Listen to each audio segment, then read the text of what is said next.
Bonjour et bienvenue dans cette nouvelle vidéo. Aujourd'hui, vidéo spéciale Noël. J'aime bien commencer une lecture dans un contexte, qui a une petite ambiance, je me mets dans un mood. Pareil pour les films. Et là, pour les fêtes de fin d'année, pour ce mois de décembre, je me suis fait un petit plaisir. J'ai lu Klaus.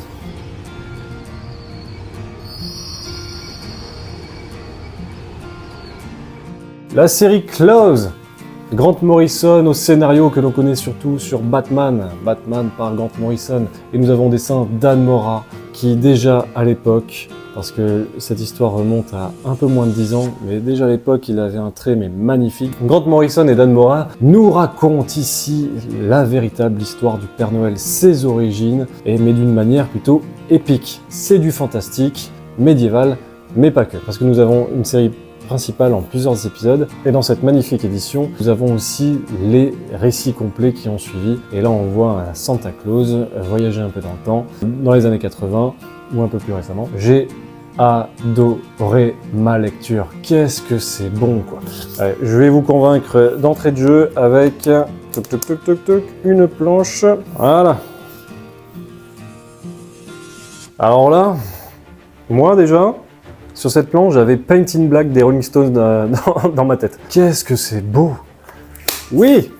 Klaus, réédité chez Urban le 8 novembre dernier. Une réédition magnifique, grand format pour le coup. 416 pages de mémoire, 42,50 €. Je me suis fait un petit plaisir. C'est une lecture idéale pour les fêtes, bien sûr, puisque Grant Morrison et Dan Mora nous livrent leur histoire, la véritable histoire du Père Noël. Pour commencer, on a une introduction de Grant Morrison datant de 2015. Je ne vais pas tout vous lire, juste à retenir ceci. Klaus est l'histoire du plus grand défi de notre héros et de la manière dont il l'a surmonté. C'est l'histoire d'un homme et de sa louve face à un état totalitaire et du mal ancien qui l'alimente. À la fois thriller, d'action, héroïque fantasy, romance et science-fiction, ce récit nous a permis de moderniser, réinventer et reformuler un super-héros classique pour le XXIe siècle. Il prépare une liste et il va la vérifier 2 fois. Ce Noël, l'heure est au chamanisme psychédélique, à la guérilla antitotalitaire, à la distribution de cadeaux et au tintement des grelots de la liberté. Et vous allez enfin avoir la réponse à la question brûlante. Que fait donc le Père Noël 364 jours par an? C'est excellent, mais quelle histoire, c'est génial. Je vais surtout me concentrer ici sur la première histoire en plusieurs épisodes, qui a bien sûr été récompensée d'un Eisner par rapport au dessin magnifique de Dan Mora.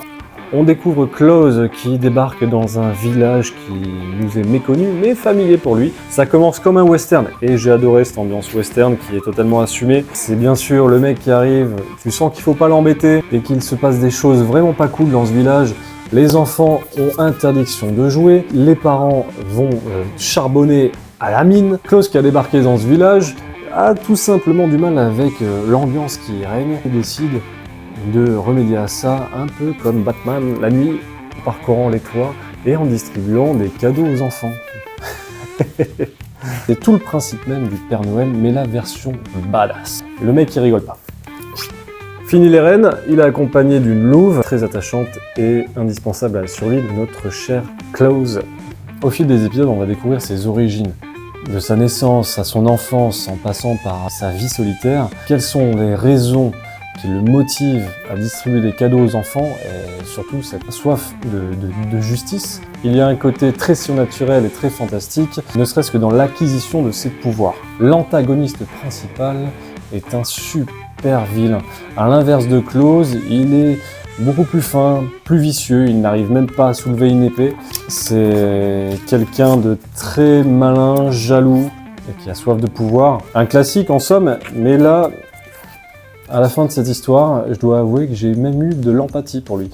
Bon, c'est une petite vidéo, hein, j'évite d'aller trop loin dans l'histoire, je pense qu'elle est très connue en plus, parce que c'est quand même une histoire qui est sortie il y a un peu moins de 10 ans, certes, mais que beaucoup de gens connaissent. Ce que j'adore dans cette édition, c'est qu'on a l'intégralité de l'univers de Klaus, par Grant Morrison et Dan Mora. Après cette histoire principale qui, franchement, se suffit quand même à elle-même, nous avons un récit complet qui s'appelle La sorcière de l'hiver. Dans cette histoire, Klaus va aider un père à retrouver ses enfants qui ont été kidnappés par la sorcière de l'hiver. Ce que j'ai adoré, c'est voir Klaus commencer à grisonner un petit peu. On se rend compte qu'on avance un petit peu dans le temps Et même si c'est un être immortel, eh ben, il commence à blanchir le monsieur. Les dessins sont toujours magnifiques. C'est beau de ouf, quoi. C'est tellement beau. Nous avons aussi une histoire qui s'appelle Péril à Noëlville. Alors ça, c'est trop fort. C'est trop fort parce que c'est clairement le Père Noël qui se bagarre contre une entreprise genre Coca-Cola. Voilà, et ça, c'est vraiment très fort parce qu'il se retrouve à affronter quand même une espèce d'antagoniste qui lui ressemble beaucoup, mais en plus bestial et démoniaque. J'ai adoré cette histoire, surtout que ça se passe dans les années 80. Et là, Klaus se retrouve dans une ville où il n'y a que des Pères Noël. Voilà. L'enjeu est plutôt énorme, ça rigole pas. Et j'adore ce plan à la Batman, bien sûr. Klaus est toujours accompagné de sa louve, et à la manière du « Je suis une légende », on a un peu peur pour elle de temps en temps. Chose dont je n'ai pas encore parlé, c'est que Grant Morrison s'amuse avec l'histoire du Père Noël, que ce soit les histoires païennes, les différentes cultures, et là il nous fait une espèce de Justice League multivers de Père Noël, où Klaus va se retrouver à défendre le monde et à se battre avec d'autres Pères Noël.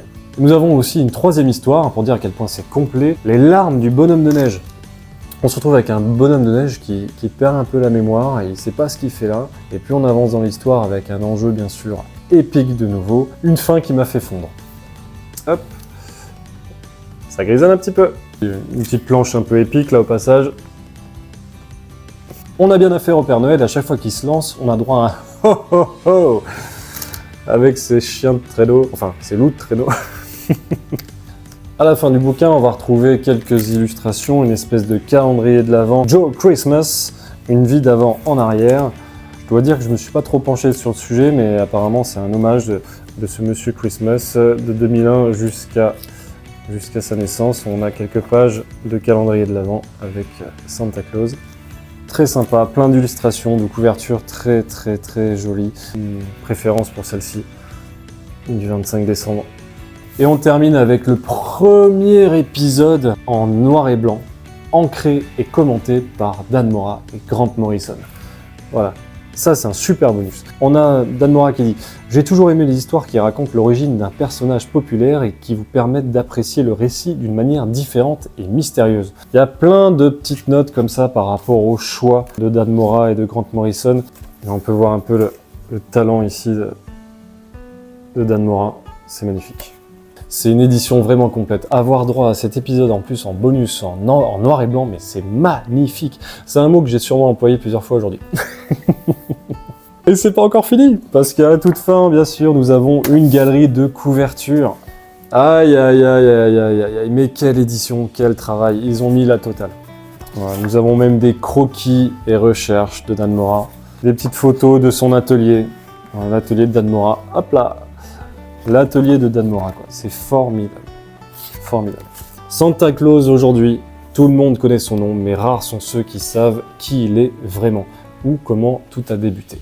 Voilà, c'est ma petite review lecture de ce mois de décembre, entre deux achats de Noël. J'ai envie de vous souhaiter le meilleur pour cette année 2025 à venir. Merci beaucoup d'être resté jusqu'à la fin de la vidéo, qui est très simple aujourd'hui pour le coup. Je vous embrasse. Passez de bonnes fêtes de fin d'année, on se retrouve en 2025 avec, je l'espère, plus de vidéos. Passez une bonne journée.